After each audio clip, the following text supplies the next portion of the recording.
Okay, so second week, same verse, second verse, same as the first. Anywho, to all those, I want to give a shout out first off to Patrick, all the way out from like podunk fucking nowhere. Where the hell, Patrick, come on, move back to Norman. We miss you. 2, I'll make a little annotation so you, or I may put it in the notes. Go to Return of the Oafs, and it's a new documentary about an old kind of phenomenon here in Oklahoma about it's OAF, the Oklahoma Alliance of Fans, about geeks before there were Trekkies, which is kind of cool. Anyway, so today's topic: the clinically insane. So, I'm walking into Atomic Pop on in Norman, Main Street, across from high school. You'll love it. Go there, buy everything you'll ever need a comic book there. If they don't have it, they'll order for you. Plug. I hope to be getting, free shit, hopefully. And Bart, working there, and he said, "Hey, Mike, you know a guy named David used to work with you at Target?" And I go, "Yeah." "Well, evidently he wants to fucking kill you." And I'm like, okay, well, there's lots of people want to kill me. I'm like, I'm one of those people that if I'm not pissing somebody off, I'm not happy. And that's just how it is. But he goes on to try to describe this guy and this rant that this guy came in. Turns out, guy walks in, asks, "Hey, is that Michael Allred, the comic book guy, the same guy who lives in Norman?" And of course, like, no, different guy. And he goes, "Well, I fucking hate him!" And proceed. Now, mind you, Bart had never met this man before in his life. David had never met Bart before in his life. Proceeded to go on a 40-minute fucking tirade about how much he hated me. Turns out this guy, here's the story. I used to work at Target. In December of 2006, I was fired from Target. There was much wailing and gnashing of teeth, and we all moved on with our lives. The reason I got fired from Target is Target has a policy that it doesn't matter who started a fight. If a physical fight starts out between two team members, they are both let go. David, who we call Goiter Boy, yeah, Goiter was like Quatu from Total Recall. Was out here, had arms, was convinced it was. We're actually convinced that the more irate, when he reached this 88 miles per hour, it would form some sort of Guyver-esque bio armor, and he would go on a killing rampage. We never got into that point, which is so unfortunate. But he decided that he had had enough of me, grabbed me by my shirt, and threw me into the shelves. At which point I went, "Whoa!" Backed that pony up, and said, "You know what?" And there were 4 or 5 people watching this shit. And they're like, "Whoa!" And they pulled David off and said, "Hey, dude, you calm the hell down."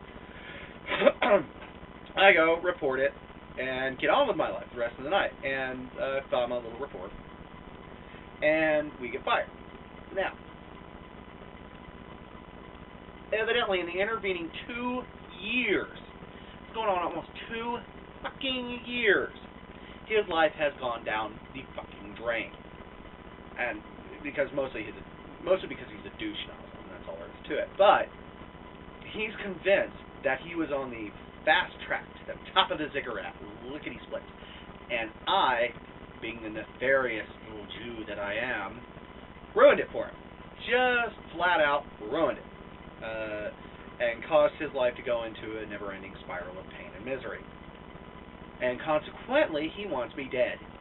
As in, if he finds me and he has the means, he will kill me. I think this is the coolest damn thing on the planet. This is the coolest thing that has ever happened to me. And I've had cool damn things.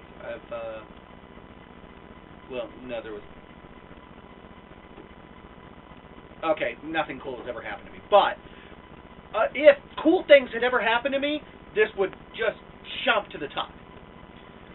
I have an evil nemesis. How cool is that? How many times have you walked down the street going, boy, life would be so much more interesting if I had an evil nemesis? Well, I got one. Check it, motherfuckers. I've got someone.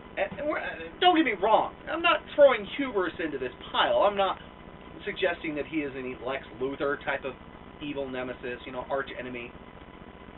He's not Doc Ock. He's not even fucking the jokester. The jester. Oh God, one of Flash's crappy.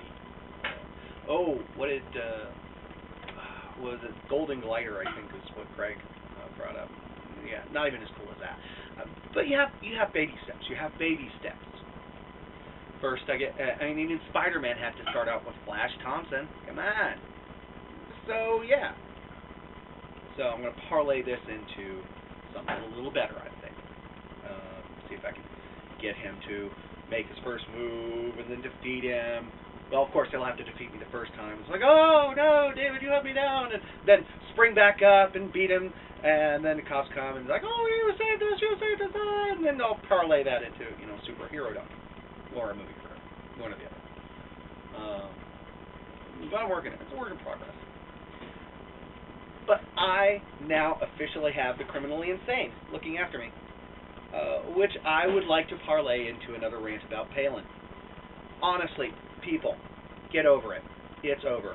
The election is now ended. Obama is the president-elect, and Palin, if there is mercy in heaven, will go back to Alaska, where she will be impeached and put in jail for all the crap that she's done there. There probably won't be that much mercy, but you can always hope. But she does not have a chance in hell in 2012. I had people actually tell me, one, that Obama's victory was the death of democracy and the rise of Marxism in America. That was fucking stupid. This was from Jeremy Hartman, big-eared freak that he is, so we kind of expect it. But when another person standing right next to him said, I didn't vote for McCain, I voted for Palin, you kind of have to wonder, are they letting the criminally insane out? And this is a guy I know for like a long time. I've known him for 2 decades. I didn't think the man was nuts, but evidently he is. She's fucking Cheney in a skirt. I said it last week, I'll say it again. She's Cheney in a skirt. She looks at the Constitution of the United States and goes, pretty colors, and moves on with her pathetic life. She must not be allowed anything. And now the RNC is going to fucking ream her, so we don't have anything to worry about. So all you people who just love Palin, it's over. Take a drink.